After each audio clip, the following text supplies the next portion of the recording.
امروز میخوام شما را به سرزمینی که آموزش برتر دنیا را در دست داره آشنا کنم. کره جنوبی با نام رسمی جمهوری کره کشوری در بخش جنوبی شبه جزیره کره در شرق آسیا است.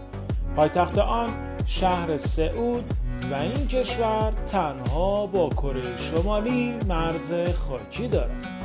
سئول پایتخت کره جنوبی و یک شهر نوین و صنعتی است.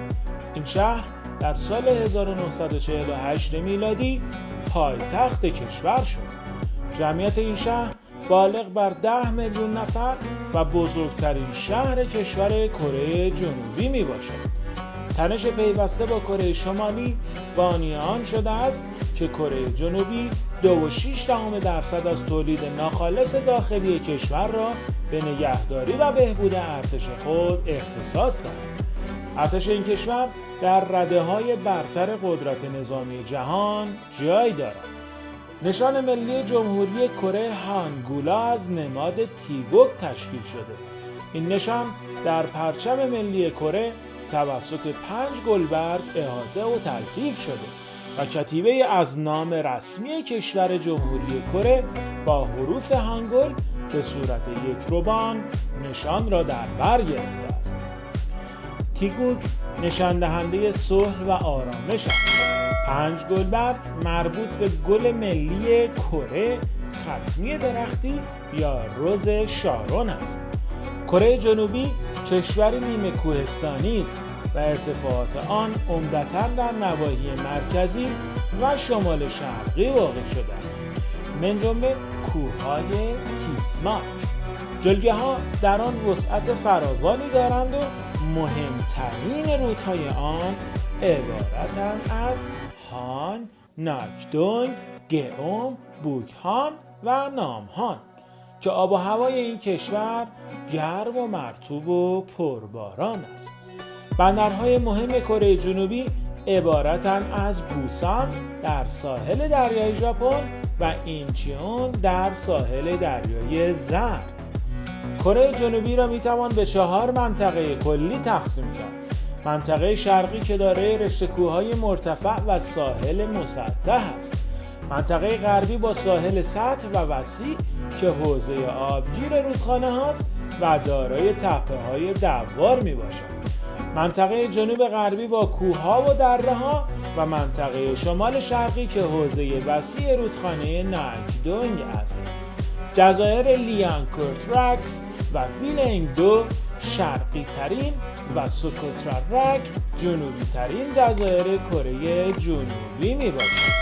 کره جنوبی دارای 20 پارک ملی و چندین مکان طبیعی ملی مانند بوسئون و همچنین پارک اکولوژیکی خلیج سانجئون در استان جهوا جنوبی است. کره جنوبی دومین رشد سریع اقتصادی دنیا در 4 دهه اخیر را دارا می باشد.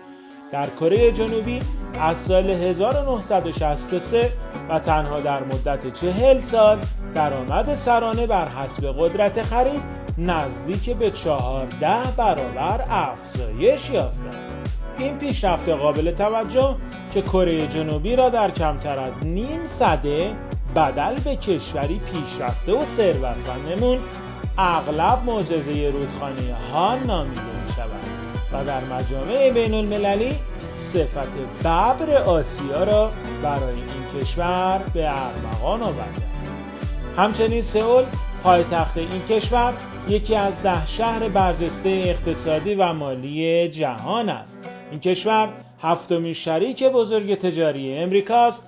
کره جنوبی به واسطه شرکت‌های چند ملیتی با فناوری پیشرفته مانند سامسونگ و هیوندای، کیا و LG 7مین صادرکننده بزرگ جهان است.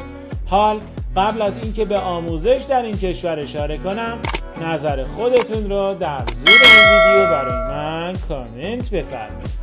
آموزش در کره جنوبی توسط مدارس دولتی و مدارس خصوصی ارائه می شود.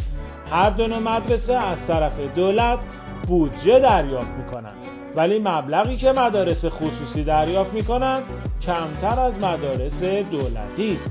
کره جنوبی یکی از کشورهای برتر سازمان همکاری و توسعه اقتصادی در زمینه سواد خواندن، ریاضیات و علوم است که میانگین امتیاز دانش آموزان آن حدود 519 امتیاز است که رتبه نهم در جهان را دارند. این کشور دارای یکی از تحصیل کرده ترین نیروهای کار جهان در بین کشورهای OECD است. این کشور به خاطر وسواس زیادش در امر آموزش معروف است که به اصطلاح به آن تبع آموزش میگویند.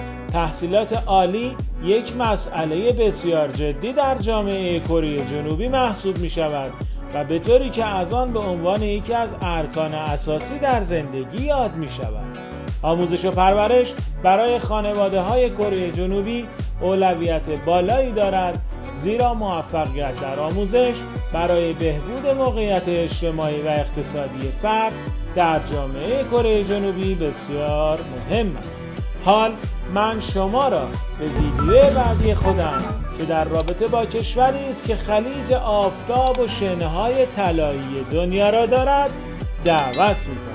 پس با من همراه باشید.